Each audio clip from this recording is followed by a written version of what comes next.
Golden State Media Concepts Fantasy Football Podcast is your one-stop shop for fantasy football news and advice. Can't decide on who to draft on the first round? Going gaga on how to line up your team. We've got you covered. Traditional leagues, Dynasty League, PPR League, IDP League, even Daily Fantasy Football League. Join us as we break down all the questions of fantasy football. It's the Golden State Media Concepts Fantasy Football Podcast.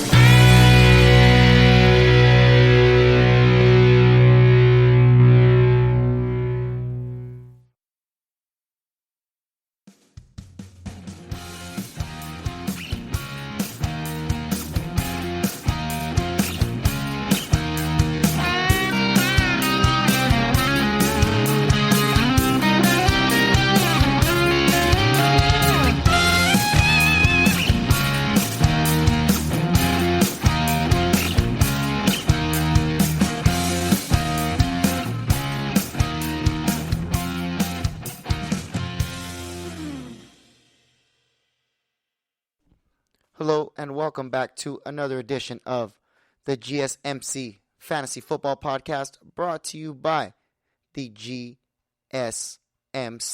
Podcast Network. And I am your host, Ryan Basulto.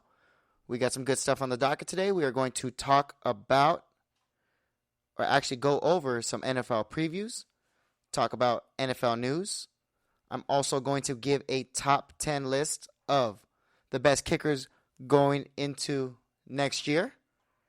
It actually would really surprise you on who I choose as number one. It's not your traditional, well, I'm not going to spoil it, but it's not your traditional one that you always think is going to be number one as a kicker. Kickers are very important too, so make sure you stick around at the end of the show because those little points could help you win a championship, and that's the number one thing we aim to do here on the GSMC Fantasy Football Podcast. Like I said, thank you for tuning in again. We are going to go over some good things. We're going to start off with the NFL news, though. We're going to talk about Tim Tebow. He's planning on signing a one-year deal with the Jacksonville Jaguars, but not as what you think he's going to sign as. He's not going to sign as a quarterback, ladies and gentlemen, which is good for us just because Trevor Lawrence is already the man there. There's no reason to want a quarterback competition with Tebow. But I guarantee you, if Trevor Lawrence loses 5 games in a row, you are going to hear Tim Tebow chants in the stands, and that's not going to be good. But he lives right next to Urban Meyer. They're practically neighbors. Tim Tebow was coached by Urban Meyer, his coach now at the Jacksonville Jaguars. He was coached by Urban Meyer at Florida when he won 2 national championships. Last time Tim Tebow played was December 30th, 2012. They lost 28-9. He was playing special teams for the Jets, and they lost 28-9. And then ever since then, he's been on his baseball Mets run. But the best thing about Tebow is he's always been, he's always made sure he stood on a straight line. He always stays fit. He works out all the time. He devotes his life a lot to religion. And this guy is just someone who always makes sure to not be in the tabloids for the wrong reasons. So this guy has been staying in shape. So that he could be ready if they get him ready enough for the football season. But you all know also as well that anybody who's taking a couple years off is going to be tired during the game. It's nothing like football speed. Football speed is easier than like a soccer or basketball speed because you're not constantly running, but still a short burst of energy, and you have to use most of your strength. The Jaguars weren't that good last year in fantasy points. They were 26 in fantasy points per game and 29th in total points, so they just didn't score at all. They were 32nd in rush attempts. They're hoping to change that this year. That's why they added Travis Etienne along with James Robinson in the backfield. But my whole point that the Jaguars needed a tight end, it might have been solved. I know Tim Tebow, once again, is not a tight end, cannot play the position, but he's a grinder. He's always been a hustler. He's always been a guy who's going to put his head down and play dirty in the trenches when it comes to football. So hopefully that helps him as a blocker, but we need to see how much of a good blocker he is. they're going to definitely put him in some packages where he throws touchdowns. So if Tim Tebow is in a good week where he plays not the Broncos, maybe the Jets, but a former team that he goes against or that he used to play for, you could see Tim Tebow doing a little end around from Trevor Lawrence and scoring a touchdown, or even go as far as rushing a touchdown where you think that, okay, Travis Etienne and James Robinson are again in the backfield.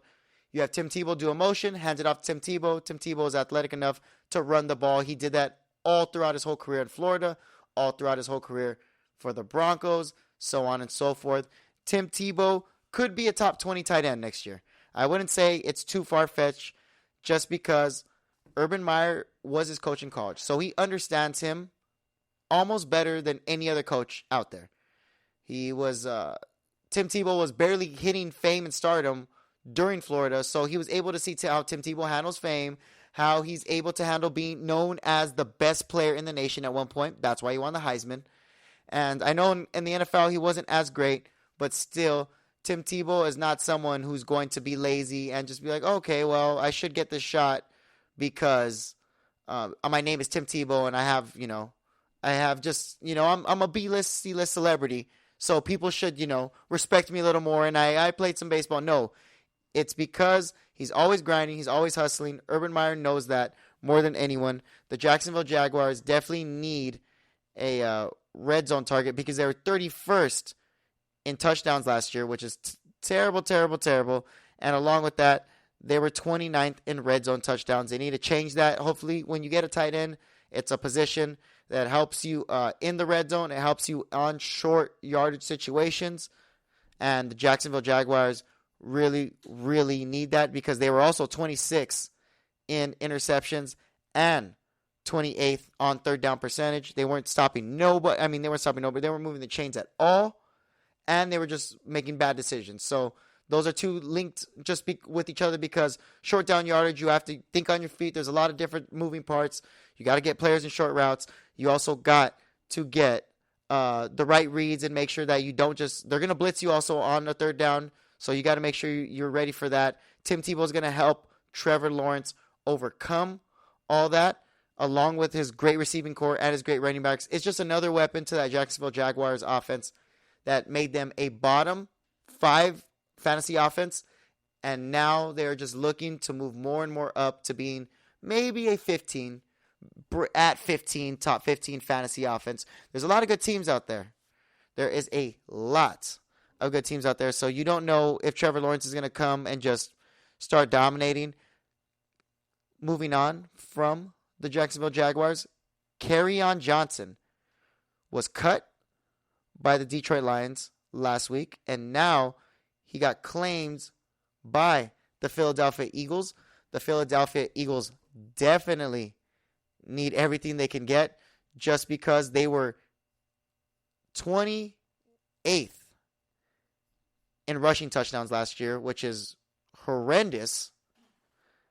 And, sorry, I didn't mean 28th. Sorry, I meant 22nd. 22nd in rushing touchdowns, which is still nothing to take home. And they're 15th in rushing touchdowns. Kerryon Johnson could help Miles Sanders because Miles Sanders can't do it all by himself. Kerryon Johnson's only rushed for 1,200 yards and 8 touchdowns throughout his whole career.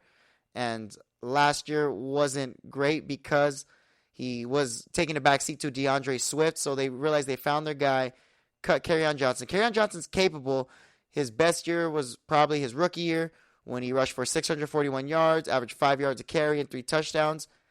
And he had 32 catches for 213 yards. It's only been declining ever since then because Kerryon Johnson has dealt with injuries. Last year was probably the first full season that he's played, but he only got to show a sample size because he started only 2 games last year. Like I said, there was Adrian Peterson, DeAndre Swift, too many people in the backfield. So you can't, he wasn't able to shine, especially if he's not doing anything spectacular like the Georgia running back DeAndre Swift. Kerryon Johnson will at least help. They're still not, the Lions were still not good at the rush because their line isn't that great.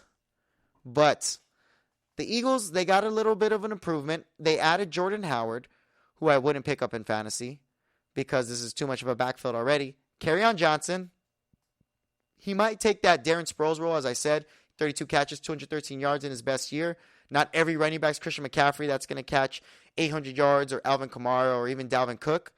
So if you catch 32 times, 213 yards, you're doing pretty good as a pass-catching running back. I could see Kerryon Johnson going into that third down role, especially since they see Miles Sanders being a great running back, but he isn't a first or second rounder just because he is not a 3-down back. He's too small to be a 3-down back. He's not able to run between the tackles as good as a heavier back like a Derrick Henry, even a DeAndre Swift. So Miles Sanders, I wouldn't really draft him this year. I think he would help with Jalen Hurts, and if he slipped like the 5th round, I would get him. But I'm more weary on Miles Sanders because he deals with injuries. He was injured 4 games last year. He was super inconsistent because the Eagles aren't one of the better teams. They don't have a great line. They were letting the quarterback get sacked like crazy last year because they were 32nd in sacks allowed. And guess what? 32nd means you were last. So if you're letting your quarterback get hit the most in the NFL, you're not protecting anyone in that backfield. Jalen Hurts is someone I just like because of his dual threat ability. And usually when those dual threat quarterbacks first hit the NFL, it takes the league by storm. And after it takes the league by storm, then they're not able to figure them out until the next year with a whole different game plan, because the NFL is all about adapting. Kerryon Johnson being added to the Philadelphia Eagles is a plus for the Philadelphia Eagles offense. Helps out Jalen Hurts, but that's as far as I'm going with it. He's a 3rd down back, not a 3-down back. Miles Sanders is not a 3-down back. Wouldn't get him unless he falls to the 5th, just because he's a good running back, but he's not someone I'm going to brag about. I'm not taking him over. Let's think of a couple running backs. I would even honestly take Mike Davis over Miles Sanders, just because I know Mike Davis is going to get a full sample size, and I saw what he did last year because he could catch and he could run, and he's sort of a sturdier back. He's been in the NFL a little longer. I would even get Joe Mixon probably over Miles Sanders because I like that Bengals offense. I don't like Joe Mixon because he might get hurt, but I feel like it'll be the same thing with Miles Sanders. It's nothing different. And Joe Mixon, at least it's his show. All these people. Would I get James Conner over Miles Sanders? Yes. I'd also get James Conner too. Even Chase Edmonds I'd get over Miles Sanders. Miles Sanders, I like him, but I feel like the value's too high for him. And if you're going to have to spend a 3rd rounder on him for him to get hurt or be inconsistent, then might as well just wait a couple rounds.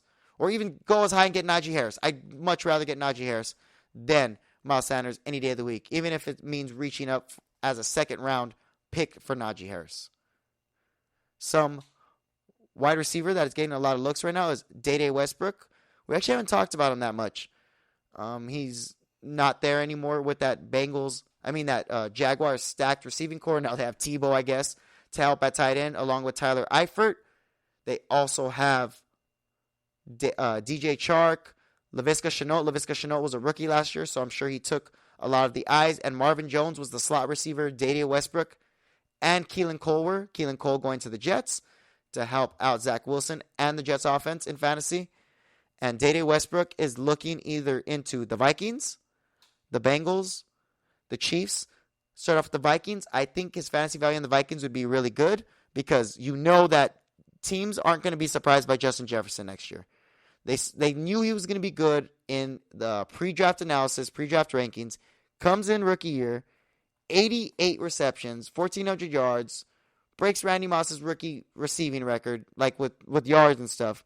Not with touchdowns because Randy Moss was an animal. And Justin Jefferson just doesn't take the league by storm anymore. So you know they're going to try to double team him, and they know what Adam Thielen does. There's been enough tape on Adam Thielen for you to understand how to either stop him or at least figure out what he's weak at. Maybe he's weaker at the jam with press. Maybe he's weaker in a zone coverage. But Day Westbrook will help open it for them because Day Westbrook is a good receiver, and he showed his worth on the Jacksonville Jaguars. That helping the Viking offense would be one of the better things because I think the Vikings it's good that they have their big pieces, but you need the slot receivers. Their slot receiver right now is BC Johnson, and to be honest with you, I don't think BC Johnson is really cutting it. The Vikings don't even throw it that much anyway. They're 27th in pass attempts, but they were also 6th in passing touchdowns. So when they throw touchdowns, they make it count. Dede Westbrook will spread out that offense a lot more. Talk about the Bengals. The Bengals, I don't know what the Bengals' whole plan was, because they're getting receivers like crazy when they need more linemen. Yes, granted, they did get linemen later in the draft in the 3rd and the 4th rounds, but Dede Westbrook could help that receiving core even more because they already have Tyler Boyd, who's a top 20 receiver, T. Higgins, top 10 fantasy receiver going into next year, and they just added Jamar Chase, who's definitely going to be a top 10 fantasy receiver going into next year, especially since he's going back to his boy, who gave him over 1,700 yards, 20 touchdowns. You know the deal with Jamar Chase. Adding Dede Westbrook to the Bengals would be smart too, just because Tyler Boyd did get hurt a couple games last year. You need as much help as you can with Joe Burrow. The whole point is you draft a first-round pick and you say, I'm going to give you, the keys to everything. You're going to have Jamar Chase, your first-round top 5 receiver. Can't complain about that.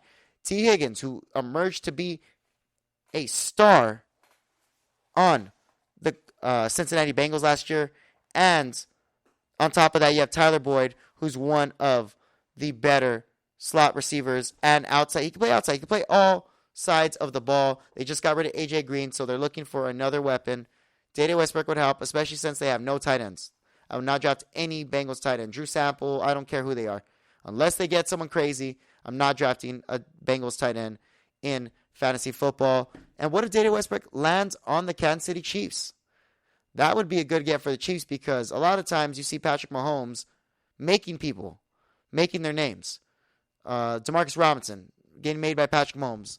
Sammy Watkins was legendary on that team, but now he's not on the team anymore. And they have Tyreek Hill, and they have Travis Kelce. And when I mean legendary, I don't mean, he was the best of all time. It's just Sammy Watkins is a great receiver. He just gets a bad break because he gets hurt. And don't forget that he's one of those guys that came out with Mike Evans out of the draft class for the Rams and took the league by storm, did even good on the Bills. He's not going to get all the love because he's on a high-powered offense with the best tight end in the league and a top 3, 4, 5 wide receiver. So Dede Westbrook would help with that. They already have McCole Hardman, who I feel is going to have a breakout year next year. He's a top 20 receiver candidate. I feel like McCole Hardman's off-the-top speed is great, and they're teaching him how to run routes more and probably read defenses a lot better. So he could use his big play ability a lot more. He has the speed of Martavis Bryant. He has the build of Martavis Bryant too. So all you have to do is give it to him in open field. He takes it all the way up. So that's what he's going to have to do because he has to step up. He saw what happened in the Super Bowl with Patrick Mahomes as he was just running side to side like a chicken without a head. And he needed help. And Dede Westbrook was able to help. Byron Pringle, all these other backups aren't going to be able to help. Dede Westbrook's a formidable receiver, caught over 85% of his catches overall in his career. Dede Westbrook on the Chiefs is probably the best bet. The second best would be on the Bengals. Third would be on the Vikings. Like I said, they only throw it 27 times, so you're saying he has to be a touchdown-dependent guy. They already also have other tight ends on their team, so they're going to have their tight ends. They got rid of Kyle Rudolph, but they're going to have their tight ends. They're going to have their go-to receivers, and Dalvin Cook's always going to get the ball. He had over 300 rushes last year for over 1,500 yards. This guy's going to get the ball every single chance he can. He's the one that's built around that offense. And some smaller news, Alejandro Villanueva signed with the Baltimore Ravens on a 2-year deal. He was on the Steelers, which is crazy. So now he's moving to the Baltimore Ravens, hopefully for a better pass blocking scheme because they were 13th in sacks allowed last year and 28th in turnovers. Lamar Jackson was getting hit or they're making bad decisions way too much. Alejandro Villanueva, I wouldn't even say was one of the stronger Steeler linemen, but he's definitely someone who could help them out. He's been in the league for a while, and he's been in that division his whole career. So he can give you sauce about the Browns that the Steelers know. He's going to teach you stuff about the Steelers. That just helps the Ravens' run game and pass game a little bit more. But yeah, like I said, smaller news. Also, the Lions, I should have said this when I was talking about the Lions a little while ago, but They signed center Frank Ragnow, one of the better centers in the league, to a 4-year extension. He's the highest paid center in the NFL. I'll add that along with Penny Sewell, and they're trying to build that line. I don't know if they're going to keep Jared Goff along for the ride, but just know that the line's getting better. Maybe you like DeAndre Swift this year, because especially since Jared Goff is very finicky and he's going to panic, he's going to throw that check down. DeAndre Swift's right there waiting, and he's a good pass-catching back as well. And they don't have Adrian Peterson signed, so you know DeAndre Swift got the keys to the car. So it's his show now. They're getting the line better, and hopefully they build around their main offensive pieces. But yes, that is it for NFL news. We're going to give our team previews and follow it all up with the top 10 kickers going in to the 2021 year. Thank you again for listening, and we'll be back after this commercial break. Are you looking for the very best NFL and college football podcast? Then check out the GSMC Football Podcast. Get the latest football news both on and off the field. From the NFL Draft to trades to the rumor mill to the NFL Combines, they got you covered. That's GSMCpodcast.com/football-podcast. Get updates on college rivalries, game day insights, and much, much more. It's football talk the way you want it. This show eats, sleeps, and breathes football. Don't forget to like them on Facebook and follow them on Twitter. Visit GSMCpodcast.com for more info.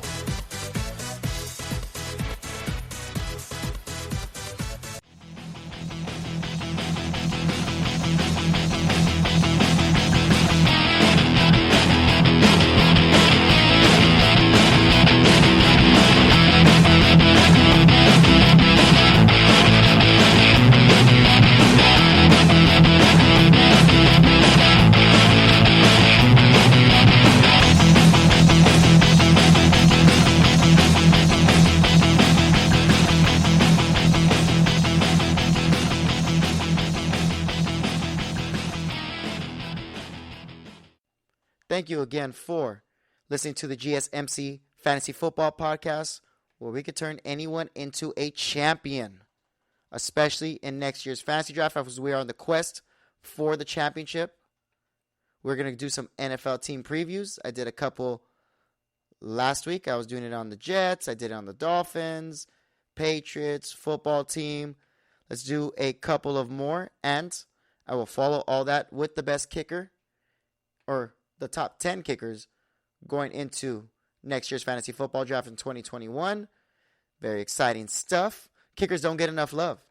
And I feel like they have one of the best lifestyles in football. You don't get hit in practice. You just have to go over your kicks. But the problem is you will be facing the most scrutiny if you miss a kick in any game, because you don't practice. You don't do anything but weightlift all day. Kick the ball all day. Don't get hit, which is the point of football.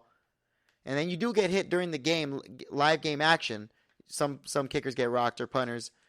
But for the most part, you're solid. You're safe. Your jersey should be clean.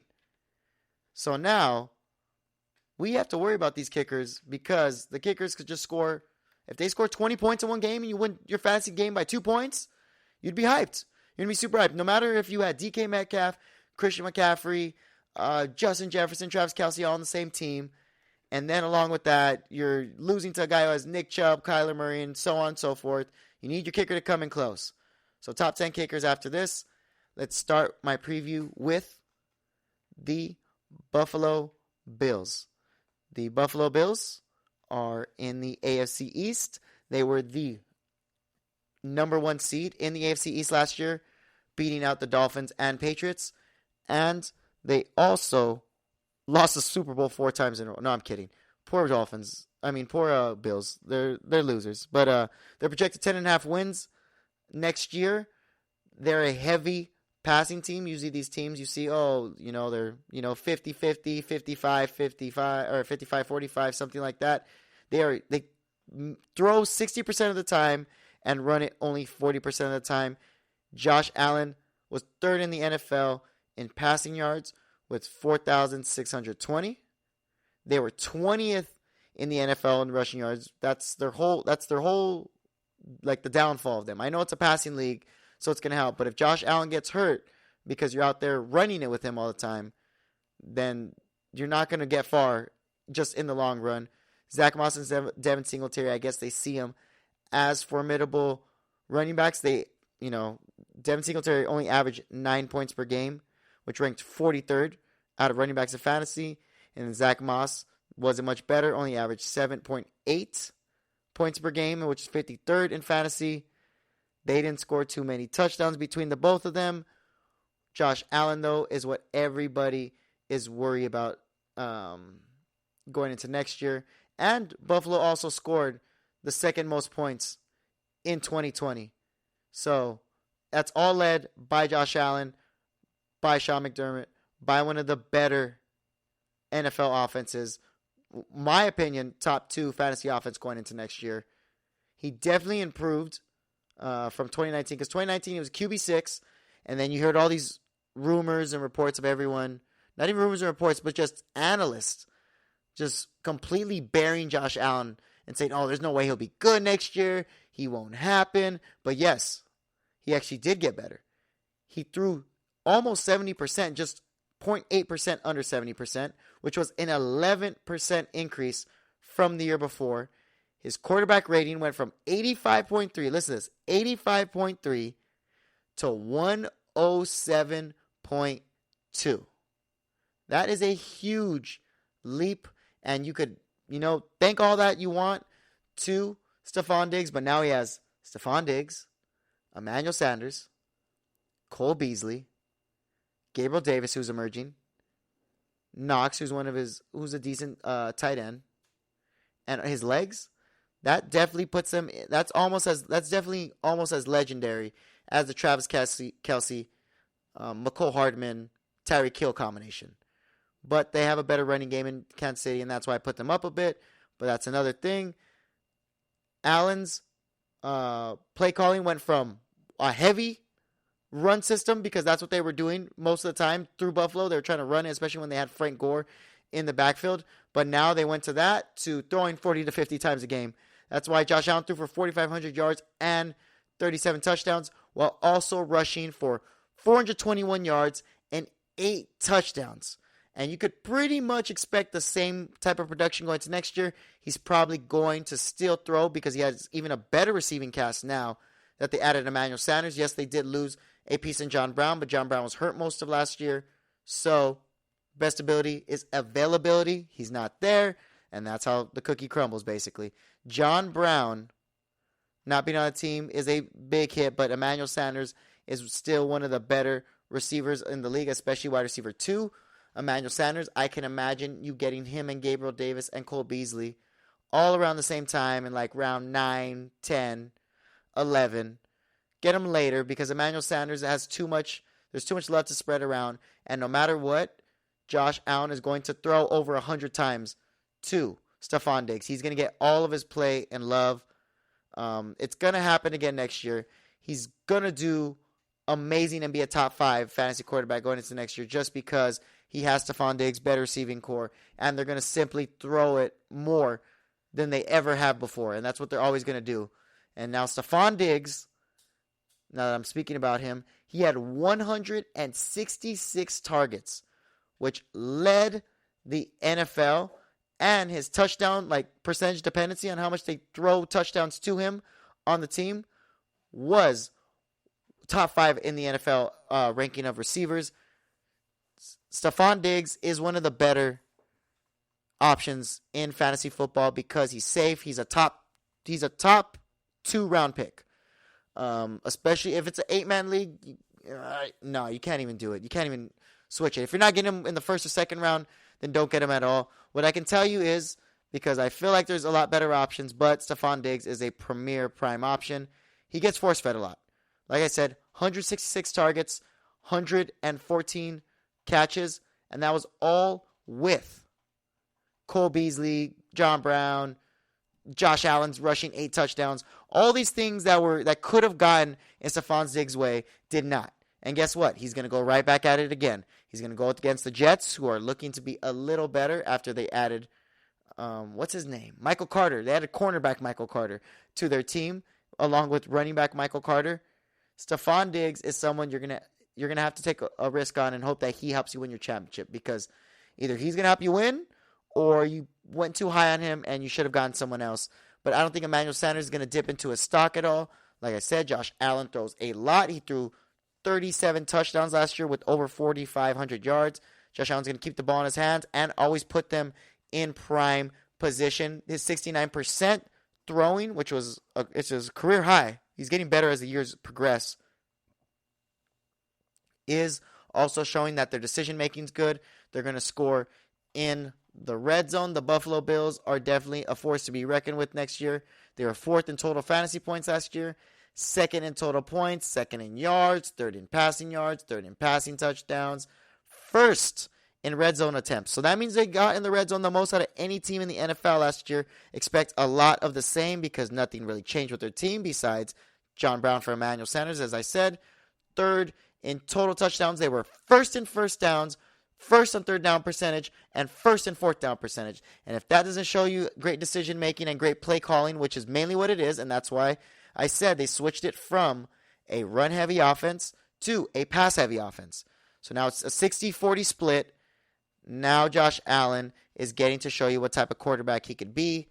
The Buffalo Bills offense is running through him, and as long as he's there, top 2 offense, one of the best red zone offenses in the NFL, especially because they also have Cole Beasley. He was a wide receiver 27 last year, and if you don't think that he's going to do the same thing, you're wrong. He's still in the same type of system. Josh Allen's still going to need him. He's still going to throw 40 to 50 times a game. So as long as Cole Beasley, if you're in a PPR league, Cole Beasley, I draft over Emmanuel Sanders and Gabriel Davis. He would be my second option after Stephon Diggs just because he's so valuable in PPR, and Josh Allen isn't the Cowboys. So they know how to actually use Cole Beasley in fantasy and give him all the production that he deserves. Yes, but I can't get too excited about the Bills running backs. The Bills running backs have not done good, as I said. Ranked 53rd was Zach Moss, and Devin Singletary ranked 43rd in running backs and points. That's bottom 40 in the league. If you're a bottom 40 running back, you could fall off into The Mystic, if you like that song. Who's that by? Van Morrison? I don't know. It's a good song, though. But you shouldn't get any Buffalo Bills running backs. Josh Allen's the only Buffalo Bills running back you should get. Josh Allen, it's tough to say. My whole system is don't get a quarterback too high. So Josh Allen, the only person I would draft higher than Josh Allen is Patrick Mahomes, and that's all I'm going to say. Only quarterback better than Josh Allen and has better weapons in fantasy football is Patrick Mahomes, and Dak Prescott's barely under him, but he's just coming off a lower leg injury, so that's one thing you always got to be wary about. And Dak Prescott could defer to Tony Pollard, who's emerging as a pretty good running back, and Ezekiel Elliott, but we'll talk more about that on the later end of the team previews. The Buffalo Bills are going to be a top 2 fantasy offense. Josh Allen's not Aaron Rodgers, so he's there to stay. That offense is going to keep on rolling. But you know what offense isn't going to roll, I think, as much? The New York Giants. With Daniel Jones, who was the 30th ranked quarterback last year. Yes, he averaged 12.9 points per game last year. Horrendous. As I said, and I'll say it again, horrendous. Cole Beasley was averaging more at receiver than he was at quarterback, and the quarterback touches the ball every play, so that means you should be having the most points. Josh Allen doubled his points to be one of the top quarterbacks in fantasy last year, ranked 3rd, and Daniel Jones is nowhere near that. That's why the Giants are only projected 7 wins, like the Bills. Sorry, brain fart there. Like the Bills, the New York Giants like to pass a lot. They throw it 59% of the time, run it 41% of the time. They're a pass-heavy offense. It's going to help especially a lot more now that they added Kyle Rudolph, longtime tight end for the Minnesota Vikings. They already have Evan Ingram alongside with him. He was the 18th ranked tight end, averaging 8 points per game, 8.8 to be exact, and that's not too bad. He got 6.8 targets per game, which ranked 5th in the NFL. So you have him. You have Evan Ingram. It's the offense. They're going to be throwing a lot more. Evan Ingram finished as a tight end 15. I don't see it getting any better now that they added Tony and that they added Kenny Golladay. So at the tight end position, you kind of want to stay away from the Giants. It shouldn't be all what it's packed up to be. The Giants were 29th in passing yards last year with 3,026, 19th in rushing yards, and that's only because Wayne Gallman actually helped them out, who's on the Giants, and someone I would really pick up as a waiver wire option if everyone were to get hurt not on the Giants, on the San Francisco 49ers. And they're getting back, speaking about hurt, Saquon Barkley, after tearing his ACL in week 2, he's going to come back and see if he could, do what he could do all over again, because Saquon Barkley has been hurt the past 2 years. The year before that, it was a little less, but he's a long way from his number one reign as the top fantasy running back his rookie year. You know how I feel about Saquon Barkley. If you've heard me listen to the show, I think he's one Bo Jackson step away from hurting himself. He's way too strong. His power is almost going against him. All that strength in all of his legs, if he just takes one wrong step or someone tackles him one wrong way, his leg's going to be shot. He's going to blow his hip or something crazy, and that's already happening, like he tore his ACL. There are exceptions, though. Adrian Peterson, one of the better running backs of all time, was able to come back from that. Dalvin Cook was also able to come back from a blown out knee and also return with a top 5 following the next year in fantasy football, and Le'Veon Bell. So that's good company, but those are pretty legendary running backs. Dalvin Cook's probably going to be one of the better running backs of all time when it's all said and done. Le'Veon Bell proved himself when he was on the Pittsburgh Steelers, but now it's looking a lot different now that he's now after his whole flu bowling pandemic for the Jets, where he blew a perfect game, but he missed the Sunday game that day, which was terrible and cost me a fantasy playoff game, which I lost to the guy who ended up winning the championship, so I could have stopped him from the beginning. It's okay, though. I beat him this year in the championship, so it was fine. But yes, Saquon Barkley, Daniel Jones, I'm not going to draft him in fantasy this year. Saquon Barkley, you could draft him first round. If someone drafts him first round, cool. If someone drafts him second round, cool. If he falls to the third, though, I'm intrigued because Saquon Barkley still has big playability. The science has gotten better. Just to help out with these type of injuries, ACL, tearing it now is not the same as tearing the ACL back in the 1980s or even other injuries, like how I said Bo Jackson got hurt a long time ago. We'll just see how his body reacts to it. I know Daniel Jones has all the weapons now. He has the mobility to run around. As like I said, he had Kenny Golladay, Kyle Rudolph, and Kadarius Toney. But I still wouldn't draft Daniel Jones. I would much rather draft Kirk Cousins. And Kirk Cousins is still someone I don't think is going to really get drafted in a 12-man league. I still think someone would pass up on him. I would even rather get Taysom Hill on the New Orleans Saints as opposed to Daniel Jones on the New York Giants. They had a Kenny Golladay, though. And he only played 5 games last year. But that was enough for the Giants to still be like, we'll give you a 4-year deal after we trade Matt Stafford away and just kind of give up on our team. He's having a downgrade at quarterback. So Kenny Golladay should finish as a top 25 receiver going into next year. But the Giants, Daniel Jones has to be able to throw to him.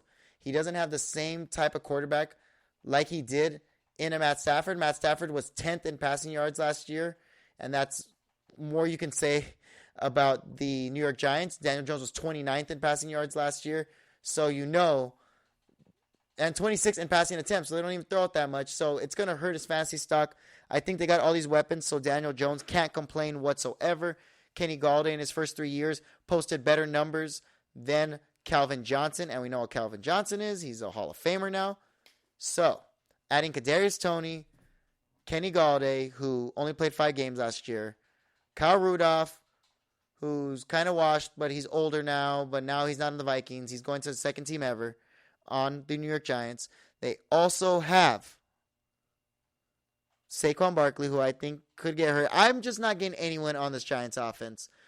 Even if it's Darius Slay, and they also have Darius Slay in. I forgot Sterling Shepard and Kadarius Toney from Florida. Shepard has better play value in PPRs because he scored in double digits more games than Darius Slay. Darius Slay had bigger play games, so if you see him, you'd be on the waiver wire, but I would still stay away. I'd only get these guys like not even Tony. I wouldn't get Tony, but Darius Slayton and Sterling Shepard, I would get them like round 14, 15 when it's almost wrapping up. Get it to go because this offense isn't prolific. Daniel Jones is holding it back. I don't think he's going to get much better, even though they're surrounding him with offense, with better offensive weapons. He'll get better. Don't get me wrong. But is he going to get much better where it's night and day and you're like, oh, wow, like the Giants are now playoff contenders, or Daniel Jones is even going to be a top 10 quarterback, which he won't. He won't be a top 12 quarterback. He barely might be a top 15, but I'm saying he's going to be 19 to 25 or 20 to 25 type of quarterback. The Giants are an interesting team next year, but I am going to stay away from them for the reasons I told you before. Saquon Barkley probably has the best upside. Kenny Galladay could make Daniel Jones look good, but who knows? He's not Matt Stafford, and everyone always underappreciates Matt Stafford because he's been on the Lions so long, so you don't really know how great of his legacy that could be.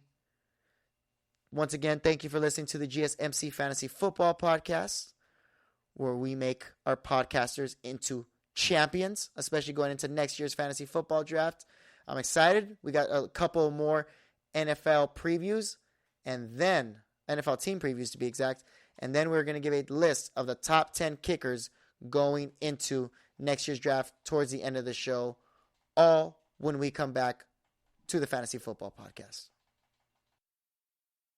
Tired of searching the vast jungle of podcasts? Now listen close and hear this out. There's a podcast network that covers just about everything that you've been searching. Hey! The Golden State Media Concepts Podcast Network is here. Nothing less than a podcast bliss with endless hours of podcast coverage. From news, sports, music, fashion, cooking, entertainment, fantasy, football, and so much more. So stop lurking around and go straight out to the Golden State Media Concepts Podcast Network. Guaranteed to fill that podcast itch. Whatever it may be. Visit us at www.gsmcpodcast.com. Follow us on Facebook and Twitter, and download us on iTunes, SoundCloud, and Google Play.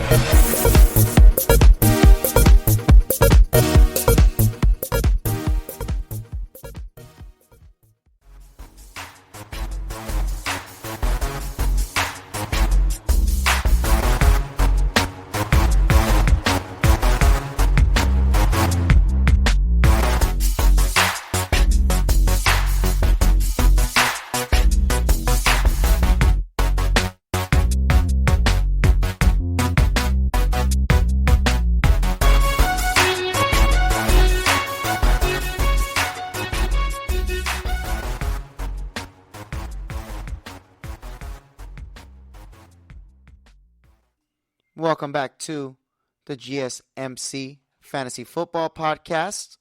We are back with some more NFL previews. I just went over some NFL news. Tim Tebow signed with the Jacksonville Jaguars. Dede Westbrook might go to the Bengals, Vikings, or Chiefs. Who knows? Chiefs probably the best option. Vikings the least best option out of the three. And Kerryon Johnson is not on the Lions anymore now that it's DeAndre Swift's show with Frank Ragnow at center in front of him. Kerryon Johnson is now joining Miles Sanders, Jordan Howard, and the Eagles running backs to see what they can do going to next year. And Alejandro Villanueva, ex-lineman for the Steelers, is now on the Baltimore Ravens, so he's maybe going to give them some sauce. We also went over some NFL previews, went over the Buffalo Bills. The Buffalo Bills are a top 2 fantasy offense going into next year, led by the Sheriff, Josh Allen. We like their receiving core, but we do not care too much about their running backs, and we're going to actually fade them. Speaking about fading, I was definitely trying to fade the New York Giants. Fading as in I'm going to stay away from them. Daniel Jones, I don't like, even though his stock is going up because the additions of Kenny Galladay and Kadarius Toney, rookie from Florida, who's a big play guy. Sterling Shepard, they also have, and Saquon Barkley's also coming back. But Daniel Jones is going to, limit that offense to its full capabilities, and they're going to need to go and get a new quarterback if they want any fantasy, just to be relevant in fantasy football. Because I feel like their line isn't good. They gave up one of the most sacks in the NFL last year. Daniel Jones is a turnover machine. He had way more interceptions than he had touchdowns last year. I understand that was only his second year, but he did have some pretty good weapons, but he didn't have a run game, but Wayne Gallman did help them in fantasy. So we will see how Daniel Jones is. The sample size I didn't like. So I'm going to stay away from them and that whole offense because, Kenny Golladay could be just as good as Calvin Johnson, Hall of Famer, but who's going to throw the ball to him? Well, anyways, speaking about throwing the ball, we're going to talk about Baker Mayfield and the Cleveland Browns. The Cleveland Browns, after having an 11-5 record last year, finishing third in the AFC North for the third year in a row. This is the first over 500 record they've had in a long time, especially in those last 3 years where they were in third. They were 6-10 and 7-8-1. They added Steven Stefanski, which helped them do a lot of different things, like as an offense, just because he made it more run-centric, like he was when he was a offensive coordinator for the Minnesota Vikings with Dalvin Cook, Kirk Cousins. Mayfield is a streaming quarterback going into next year, and that is it only. He's not a waiver wire option. He was ranked QB 20 last year. He had 17th. And he had 248 fantasy points last year.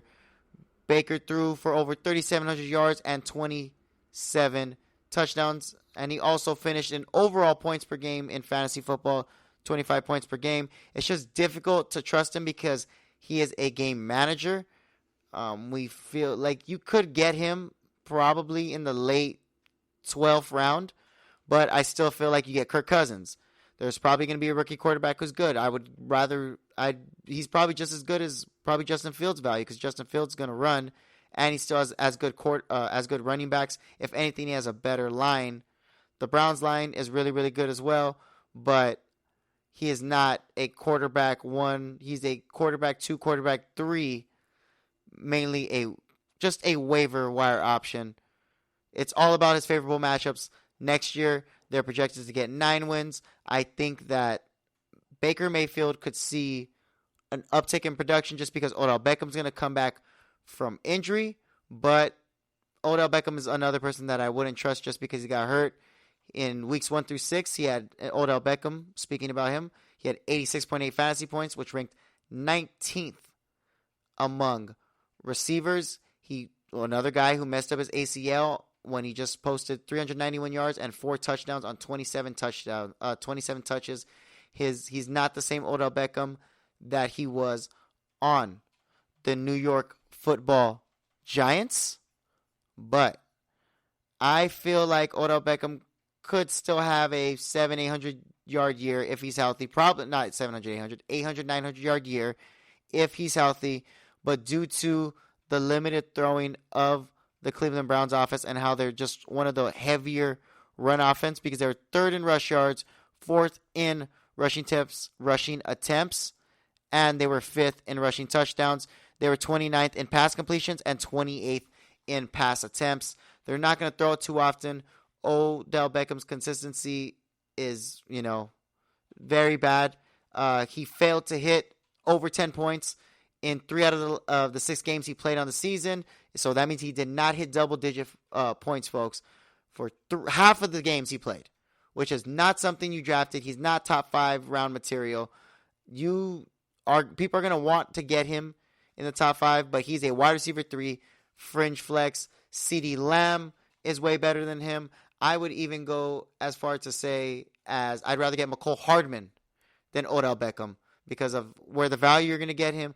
And I think McCole Hardman's just getting better as years are going on. I think that having Nick Chubb, Kareem Hunt, Jarvis Landry, Austin Hooper, Njoku, all these people are just getting into Odell Beckham's overall production and upside. So Steven Stefanski, he's always been a run-heavy coach, so I don't think that's going to change at all. And he's a conservative thrower. He's going to make sure that he's going to throw the ball, even if he does to Kareem Hunt 5 to 6 times and Nick Chubb 5 to 6 times a game. So that's already going to take away 12 passes. If you're telling me they're 28th in pass attempts, then that only means they're not going to pass it a lot. They're going to pass it less than 20 times a game. You're already giving up half your passes to running backs. Odell Beckham does not fare well going into next year. I think that Nick Chubb is going to be a running back 6 or 7 next year just because Kareem Hunt's going to kind of get into his production just a little bit. If you draft Nick Chubb, you have to make sure you get Kareem Hunt. We saw what happened last year when Nick Chubb was gone. Kareem Hunt stole the show. He's obviously capable of stealing the show after seeing his rookie year when he was on the Kansas City Chiefs, and he was the number 1 running back. He was one of the top running backs in the NFL at the time. Nick Chubb is one of the top running backs right now, though. He posted over 1,200 yards and 12 touchdowns on only 206 touchdowns, and he was the 11th ranked player in points and 8th ranked player amongst running backs. But the problem is he has a high touchdown dependency. Over 34% is his touchdown dependency with his fantasy points. So that means he has to score in the end zone, but he will score in the end zone because Steven Stefanski needs to do well in the red zone for the Browns to thrive. They only had 21 red zone attempts, which was terrible, but they were 8th in red zone touchdowns. So they were bottom 15 in the times they were in the red zone, but when they're in the red zone, they make it count. And they have the 3rd best red zone touchdown percentage out of all of them. So, I mean, a lot of these teams are probably going to the red zone, but just because they have a good a good red zone percentage doesn't mean it's always touchdowns. It could be field goals. The Browns are scoring touchdowns. He scored 72 points from touchdowns, and that ranked 4th amongst running backs. And that is a crazy production to try to keep up, especially with Kareem Hunt in the backfields and Odell Beckham coming to return. I feel like that's a hard production, like I said, to do it. But Nick Chubb is a top 10 option, even in PPR. It doesn't matter. I'm just saying that he be careful because he has to get touchdowns, but he will give you over 1,000 yards, only on 200 carries, and he will still be able to catch 3, 4, 5 times a game. Kareem Hunt's not going to fully jump into his value. Kareem Hunt is definitely one of the better running backs. And as I said before, if you draft Nick Chubb, you have to draft Kareem Hunt alongside with him. I'm wary of Odell Beckham. Even Jarvis Landry, same treatment. He's good some games. He's good not. I'd rather take a flyer on T. Higgins, Tyler Boyd. Who's another receiver? I would even rather get Kenny Galladay than Jarvis Landry or Odell Beckham, because they're just better receivers. I think they're better receivers, and the Browns' offense is not meant to make these receivers better. It's meant to run the ball, pound it, and have Baker make the right decisions at the end of the day. They did almost beat the AFC champion Kansas City Chiefs last year if it wasn't for backup Chad Henne stepping in and actually going against that Browns defense. It's crazy that the Browns made it that far, but Kareem Hunt and Nick Chubb were definitely the main factors in it. Nick Chubb only had 206 touches, and Kareem Hunt had 198 rushes only for 841 yards, 6 touchdowns, and he showed you that he can catch as well with 38 catches for 304 yards and 5 touchdowns, scoring 11 touchdowns in total, 1,100 all-purpose yards. Kareem Hunt is super dynamic and someone that I would draft in the top 6 rounds of fantasy. You don't want dual running backs because another running back's going to bite into it, but Kareem Hunt is the exception because they run that offense so well for the Browns. The Browns are a top 10 fantasy option to me. I like them a lot, but a top 10 fantasy option also as well to me are the Dallas Cowboys, the richest franchise in all of sports. They have Dak Prescott coming back, who has a potential to be a top 10 fantasy quarterback. He's an elite quarterback 1 option. He was having a crazy, historic production, like right before his season got hurt. He had nearly 2,000 yards throwing for 12 touchdowns in 4.5 games. It placed him first in points per game. Not even just points per game in like just out of quarterbacks, out of everyone in the NFL. He was number 1 in points per game, and he could have been on pace to break the fantasy points per game record. So he could have been the best. This could have been one of the best fantasy statistical years for him ever. He's one of the better options, and I don't have to mention why. He has CeeDee Lamb, someone I would draft in the top 4 rounds. He has Amari Cooper, someone you could also draft in the top 4 rounds. Michael Gallup, someone you wouldn't draft in the top 4 rounds, but like I was saying, I would rather draft Michael Gallup than Odell Beckham and Jarvis Landry, just because Mike McCarthy, when it comes to 4th down, he loves to throw the ball. When it comes to 3rd down, he loves to throw the ball. He wants to throw the ball as many times as he can. And as long as the Dallas Cowboys defense is one of the worst defenses in the NFL, he will continue to throw the ball. We know that they were 2nd in pass attempts last year and 3rd in pass completions because of that defense. The rushing needs to get better. Mike McCarthy's going to try to address it, but I don't think he's going to completely fold to the run game, even though Ezekiel Elliott is literally one of the best fantasy running backs of all time and is going to go down as one of the best Cowboy running backs if it wasn't for Emmitt Smith. Zeke and the Dallas Cowboys. I didn't even mention the Cowboys record because I love the Cowboys so much. They were 6-10 last year. Just absolutely horrendous, and we're almost in the playoffs. All it came down to was the last game of the season, but the football team ended up putting them away. Zeke was 3rd among running backs in the first 5 weeks, and then after Dak Prescott got hurt, he was 24th amongst running backs in fantasy points. Dak Prescott will help Zeke's overall performance. Zeke still posted 1,300 total yards and eight touchdowns. He placed 9th in fantasy points per game. But Dak Prescott with Ezekiel Elliott posted 537 yards and 6 touchdowns in 5 games. That was off to one of the best starts of his career. Zeke also posted, without Prescott, Zeke posted 780 yards, 2 touchdowns in 10 games. So that just shows you what Zeke does when Dak is there, and the offensive line as well. The offensive line is looking a little healthier this year. Zeke is someone you should get in the first round. If you are a 11th, 10th, 12th pick, and someone's very wary on Zeke because of what they saw last year, do not be scared. Zeke will come through and will help you win your fantasy league. I mentioned that it's not just Zeke.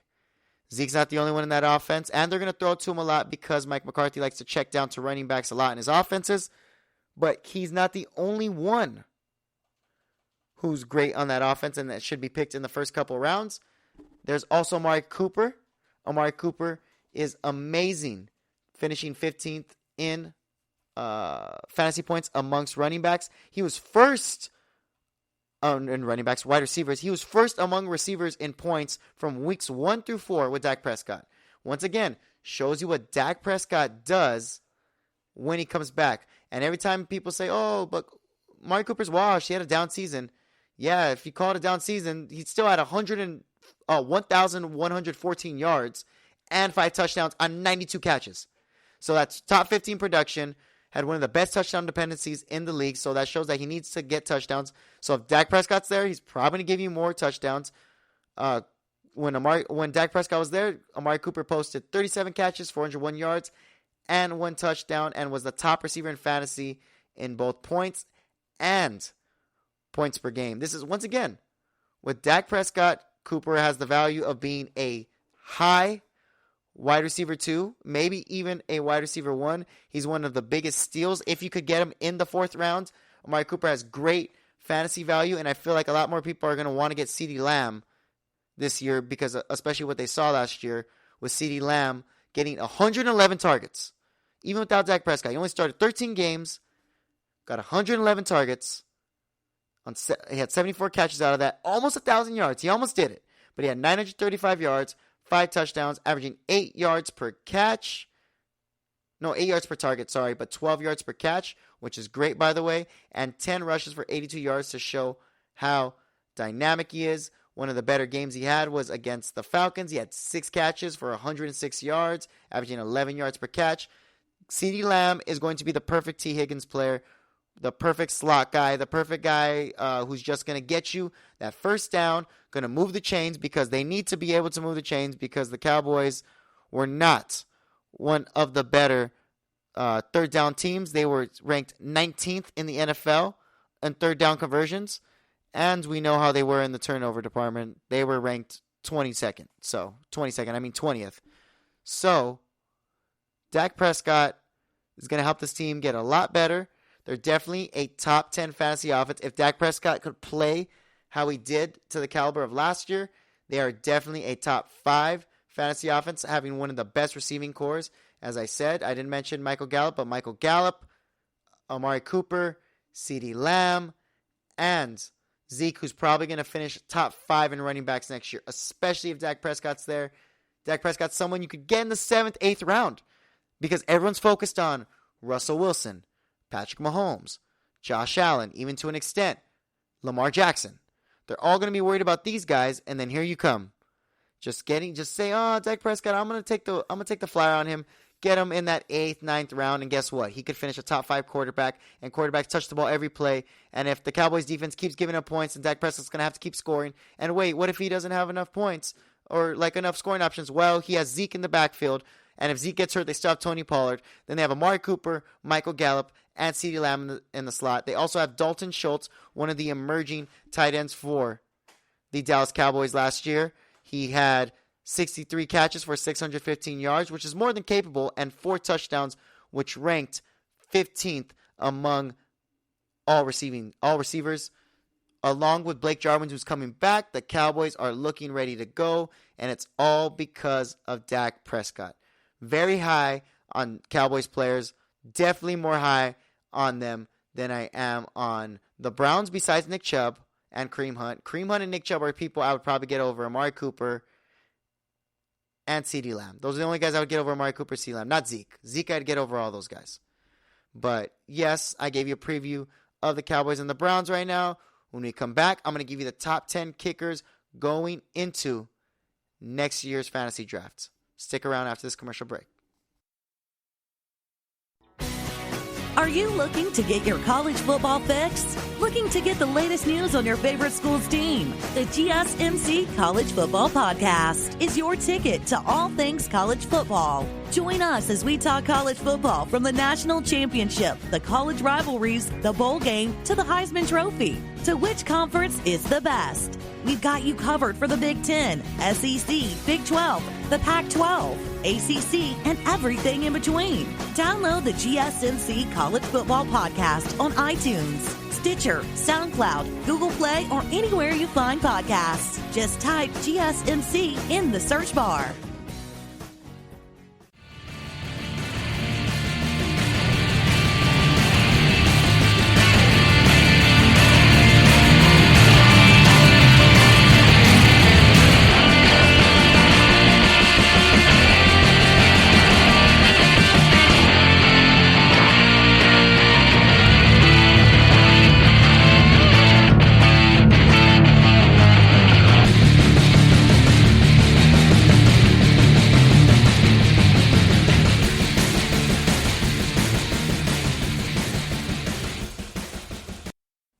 And we are back.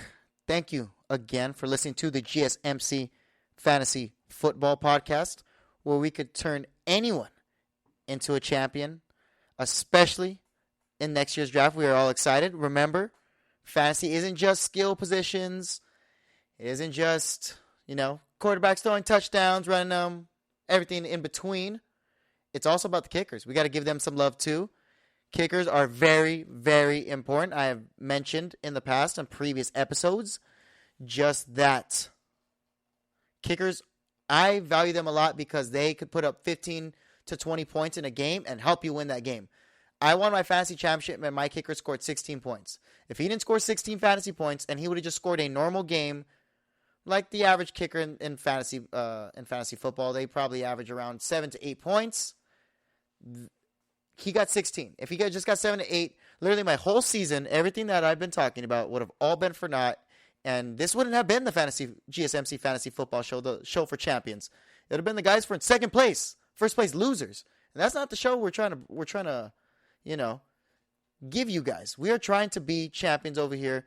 So we are going to give a list of the top 10 kickers going into next year's fantasy draft. It's very important. These guys all are very important just because they are in certain situations where their teams can't score as much. So they're going to have to kick a lot of field goals. Or they're in high-scoring offenses where, of course, they're going to be in a good position to score field goals, at least 2 to 3 a game. Number one kicker was Jason Sanders last year, as I said. And we'll see who number one is going into next year. But we're going to start off going backwards. We're going to start off with 10. Number 10 is Josh Lambo, kicker for the Jacksonville Jaguars. I think that he's going to be good next year because there's always this effect with rookies, especially rookie quarterbacks that are supposed to be really good, like Andrew Luck with Adam Vinatieri, Lamar Jackson with Justin Tucker. These rookie quarterbacks hit the league. You have no game plan against them, no plan. So they're able to run it up and down the field, and they're electric. They're must-see television, just like Justin Herbert. But they never have a good kicker on the Chargers, so you would never get a Chargers kicker. That's why no Chargers kickers on the list. Spoiler alert. Ever. Or a Bears kicker, especially not a Bears kicker. But Josh Lambo's on the list because Trevor Lawrence is going to go up and down the field. But remember, Trevor Lawrence is just a rookie. So he's going to go through his woes. He's going to have his mistakes. He shouldn't be able to rip every single team and go through their destroy them in the red zone and have a high red zone touchdown percentage and be top 5% in that. Watch that all happen. But I'm saying that's not how it should happen. That's not how it happens with rookies. They have their mistakes. They're still learning in the NFL. They're still adjusting to the NFL speed. So they're really good 20-20 guys. But a lot of times Josh Lambo will probably be in good position to score easy chip field goals, 20, 30 yards. He only scored 27 fantasy points last year, but he made all the kicks. His longest kick was 59 yards. His best season was last year, where he scored 126 fantasy points and was kicking 97% with a long of 56. So Josh Lambo has the potential to be a great kicker in that offense. It should help him a lot more. Let's move on to my number 9 kicker, Ryan Suckup, a fellow Ryan. This guy is going into his 14th season, so he is getting a little old, but last year was one of his better years. It was actually the best year, well, second best year, because he technically scored 140 points for the Titans back in 2017, but last year he had a better kicking percentage. That year he had 83% kicking. Last year on the Bucs, they revamped his whole career. He had 138 fantasy points, 90% kicking, kicked a 50-yarder, showed he could still kick long. Tom Brady's always going to put you in great positions with his offense. I just feel like Tom Brady's going to score a lot of times, so he won't have the opportunity every single time to score a touchdown. But Ryan Succop's going to have plenty of opportunities to at least kick 2 to 3 field goals a game if Tom Brady doesn't score every single play, which is the only worry I have. But he's kicking 9. He's making 9 out of 10 kicks. Great kicker. Has a good schedule too because they're going against the Panthers, who are not really one of the better defenses. They just have a couple standout defenders. The Saints, who they're going to have to get in a high-scoring battle against if they want to compete. And who's the other team on there? Oh, and the Falcons. And the Falcons is always a shootout. Every single time. Tom Brady knows. He played him in the Super Bowl. And, yeah, that Falcons kicker is actually really good. He's higher on the list, though. But that was my number 9, Ryan Succop, going into fantasy next year. My number 8 is Greg Zuerlein, kicker of the Dallas Cowboys. He had his best year in fantasy last year for the Cowboys with 141 fantasy points. He was kicking 82% last year, which is all right. Not one of his better years. His better year was kicking 92% for the Rams, his second year in the league. But he kicked a 59-yard field goal last year to show he still has range. He's going to be in a dome, the Cowboys indoor stadium, for half of the year. So that means he has good weather on his side.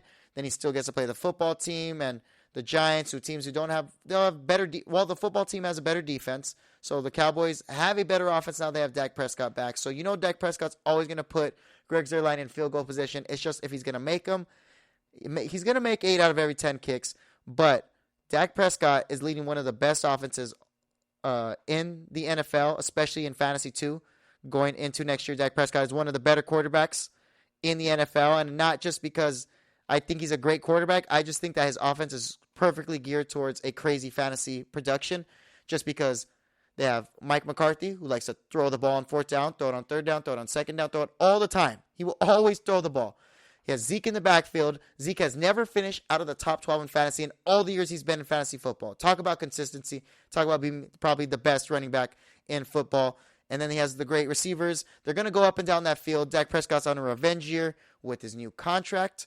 Greg Zuerlein, I like him better because I feel like they'll kick more field goals because a lot of times the Cowboys kind of just shoot themselves in the foot as opposed to the Bucs. And they're going to have a better offense than the Jaguars, so I don't think that Josh Lambo will do as good as Greg Zuerlein. He'd be more of a risk. But let's move on to the number 7 kicker going into fantasy football next year, Will Lutz, the 26-year-old. Just kicked 82% last year, not one of his better years, actually his worst year. Least fantasy points he scored out of all the years he's played with 128, but it was really inconsistent. Now they have the full offense with Taysom Hill or Drew Brees, whoever they decide to work with. Sean Payne is not a good coach. He's one of the better coaches in the NFL, so he's a great game planner.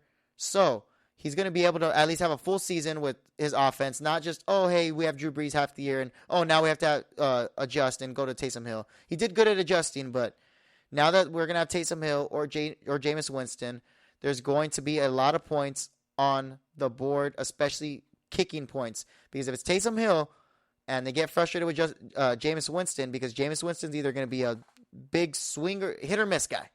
He's going to throw 30 picks, 30 interceptions. He was part of the 30-30 club that year when he led the league in touchdowns for the Tampa Bay Bucks. But Will Lutz, he just digressed last year just because I feel like everyone didn't know what was the identity of the team. Now they're figuring it out this offseason. They're working it all with Sean Payne. Will Lutz is one of the better kickers in the year. He's going to be in the Dome 8 times of the year with the Saints. Then he's going to be in the Dome for the Falcons 2 times out of the year. So he's in the Dome 9 times out of the year. That's already a given. So Will Lutz, I like him in fantasy next year. He's a consistent guy. He'll be top 10. You would draft these guys. Don't draft these guys until past like the 11th round. These guys I'm telling you right now. 11th, 12th, probably, no. That's ridiculous. 13th round. Everyone I'm telling you right now, wait till the 13th round. I'll let you know when you have to go a little higher for the next guys. The number 6 on my list of fantasy football kickers going into next year is Rodrigo Blankenship. He had his first year last year. He's out of Georgia. Everyone knows him because of the goggles look. Was one of the best kickers last year with 141 fantasy points. 86% of his kicks, one of the best in the NFL. A little better than average. He kicked a 53-yard last year. That was his long. He only missed 2 extra points. Averaged 8 fantasy points a game. That's exactly what you want from your kicker. You know he's going to do it more because Carson Wentz is a good quarterback, but he's not amazingly great. So he'll put him in great positions, but he's not going to have him score all the time. They're a heavy run team, so if anything, they'll get within the 20, run it 3 times, maybe mess up and not get the field goal. They're in a Dome as well. Kick easy field goals. Rodrigo Blankenship, I like him the best out of all the kickers, as I said before. He's got a lot of promise because he's young. He's in a great offense and a great defense. So they could even get in a defensive battle and not be worried. A defensive run, pure battle game. And they'll be fine with it because they'll just kick field goals, play defense, and win the game that way. The Colts don't care. The Colts are a better offense, but we'll see how they are with Carson Wentz. I like Rodrigo Blankenship. He could honestly move up to being the top 2 kicker next year. He's my super, super dark horse. He's someone, I'm saying at 6, but I could see to just, he's not the safest because that was only his first year. We don't know how he'll do his second year, and we don't know how we'll do with Carson Wentz at quarterback. We're going to go finally into the top 5. Thank you again for listening to the GSMC Fantasy Football Podcast. We are happy to help you become a champion in next year's fantasy football draft. We are going to go over the top 5 kickers going into next year's draft. I'm excited. I'm ready. Number 5 is someone that is one of my favorite kickers in fantasy football history. He's won at least 2 to 3 championships with me. Love this guy, Justin Tucker of the Ravens, only because it seems like they kind of figured out Lamar Jackson's offense a bit. I mean, he is one of the better rushing quarterbacks, but they don't always get down the field. They're a good 20 to 20 team. Justin Tucker is definitely, if you have to say who's the best kicker in the NFL, the 10th year guy is definitely the best kicker in the NFL. Crazy consistent. His worst year was last year, though, with only kicking 89%. That was the worst he's done since 2016 when he kicked 82% and only scored 136 fantasy points. He scored 136 this year as well, averaged 8.5 fantasy points per game. 55-yard long. He's in my top 5 because you can never doubt this guy. I don't care. He's the best kicker in actual NFL, not fantasy. He's going to make the 50-yard field goals. He's going to make the field goals. His terrible year was 89%. But last year he kicked 96.6%. Year before that he kicked 90. Year before that he did 91, then 97. This guy is on a tear.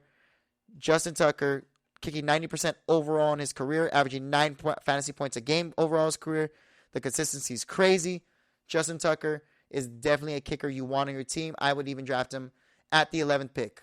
I know you're saying, oh, that's high. What if I should take a flyer on someone? Why don't you just get Justin Tucker? He's going to give you 10 fantasy points per game. Per game.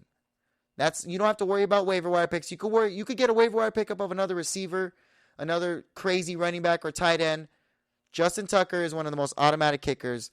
Get him 10th round, 11th round.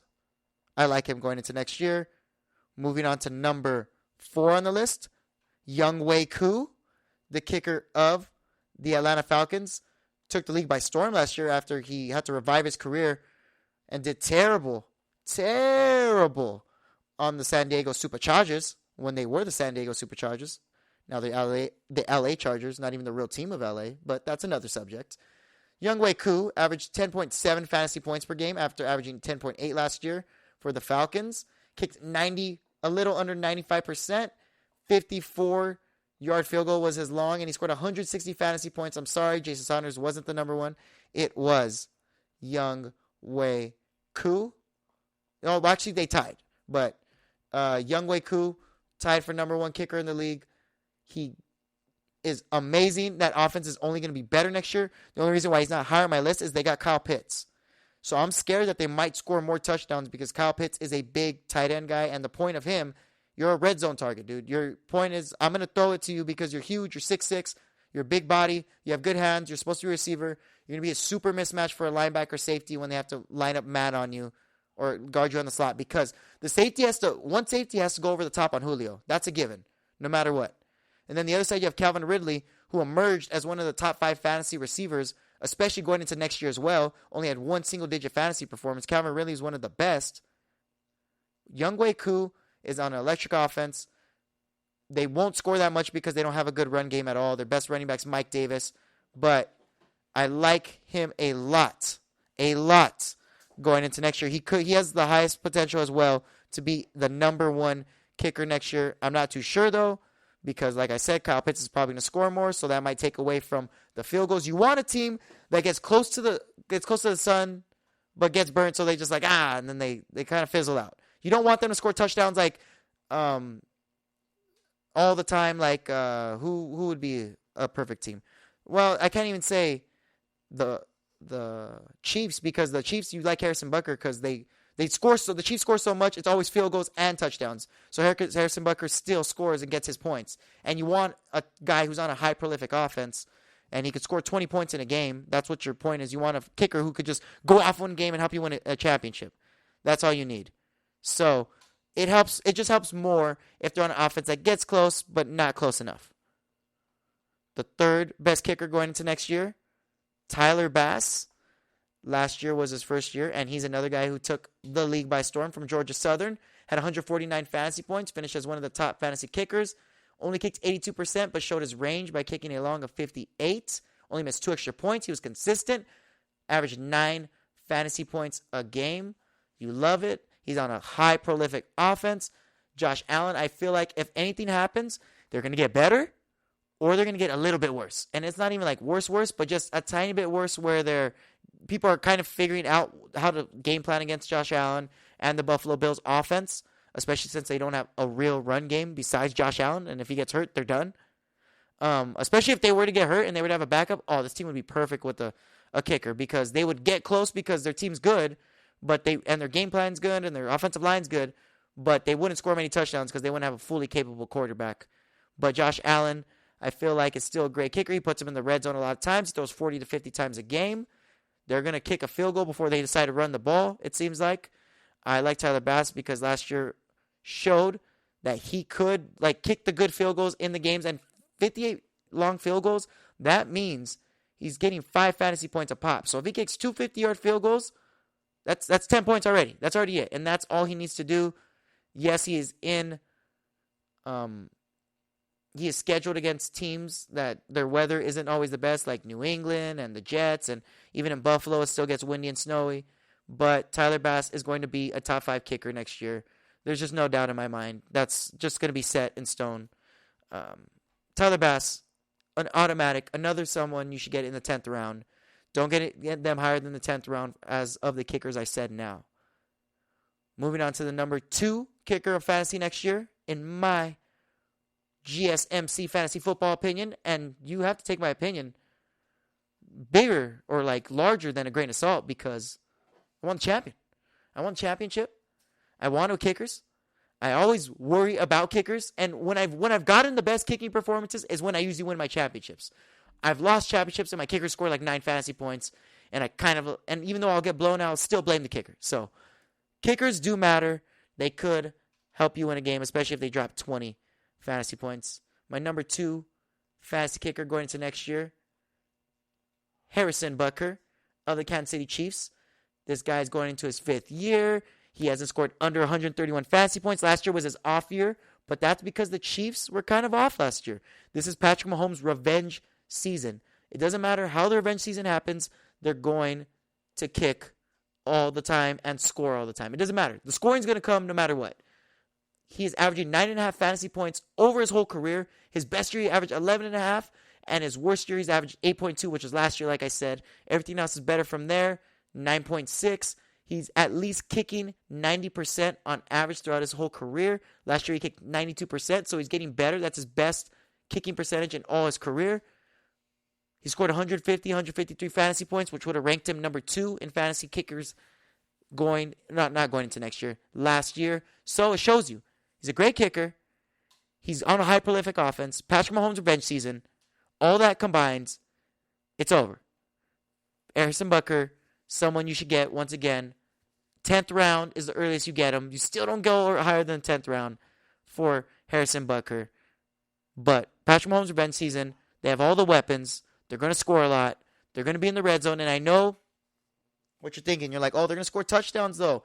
But yeah, what happens when they go up by 4 touchdowns and then they have to kick field goals because they're like, oh, well, we're just going to be conservative and have a conservative play call and just run the ball, Clyde Edwards-Helaire, get a quick, easy field goal because they're going to put themselves in great position because they're a great team. So it doesn't matter. They're a great offense no matter what. The Bucs is just different because the Bucs score and they have crazy weapons. And Ryan Succop isn't as good a kicker also as Harrison Butker. He has time against his side. And he's also, like I said, last year was his best year on the Bucs, but he hasn't showed the consistency. And he hasn't been a top 10 kicker in every year of fantasy like Harrison Butker has. Harrison Butker is someone you can rely on. Number 2 fantasy kicker going into next year. It's probably going to be it. He's probably going to be a 2 or 3 guy. And the number 1 fantasy kicker going into the 2021 year, Jason Sanders, kicker of the Miami Dolphins. He goes by all the measurements, I think, of a great fantasy kicker. He was awesome. He kicked 92% last year. He had a 56 long field goal, so he still kicked a long field goal, averaged 10 points per game last year. That's double digits.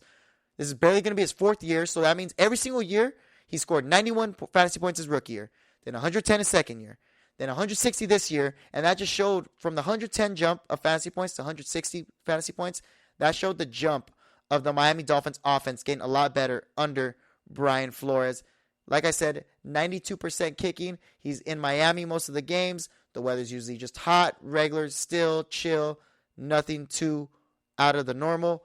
Jason Sanders also is in a good offense where they run the 20-20, where Tua struggles to kind of close out drives because he's not elite quarterback yet. He's like at the Dak Prescott level where he's still trying to learn and still trying to be able to throw passes accurately and do reads a little better. And Jason Sanders is a fully capable kicker going to next year. I would even get him in the 9th, 8th round just because this guy's going to average double digits next year. The Dolphins are mad because the Buffalo Bills took the division title last year. So I know they're already on the docket looking to gun for the 1st seed. They're going to try everything they can this year. They're getting a lot better. They added the weapons they needed. They added Jalen Waddle to add to that offense. So if the offense ever gets, a little stagnant or a little whatever, they'll have another weapon just waiting in the back. Brian Flores is a great play caller, as I said. Knows how to get all these people open. When they had no Devontae Parker, no Preston Williams, no Mike Gesicki, no Myles Gaskin. Then they're rolling with Jakeem Grant, Matt Collins, and all these guys. He was still able to win games and get them open. That's what's going to happen with Jason Sanders. And these guys are injury prone, so say these guys get more hurt and they start deteriorating around, then that just means they're going to be able to not score as many points or as many touchdowns because they don't have any big playmakers. And it'll just be Tua trying to do everything on his own. And Tua's probably going to take a leap this year, so put them in more touchdown scoring and field goal scoring opportunities. Jason Sanders, one of the best kickers going into next year. I think he'll be the number one kicker in fantasy next year like he was this year. And thank you again for listening to the GSMC Fantasy Football Podcast, brought to you by the GSMC Podcast Network. Thank you for another great episode. Remember to like, share, and subscribe us on YouTube, Twitter, and Facebook. I am your host, Ryan Basulto. Thank you again, and have a good night. You've been listening to the Golden State Media Concepts Fantasy Football Podcast, part of the Golden State Media Concepts Podcast Network. You can find this show and others like it at www.gsmcpodcast.com. Download our podcast on iTunes, Stitcher, SoundCloud, and Google Play. Just type in GSMC to find all the shows from the Golden State Media Concepts Podcast Network, from movies to music, from sports to entertainment, and even weird news. You can also follow us on Twitter and on Facebook. Thank you, and we hope you have enjoyed today's program.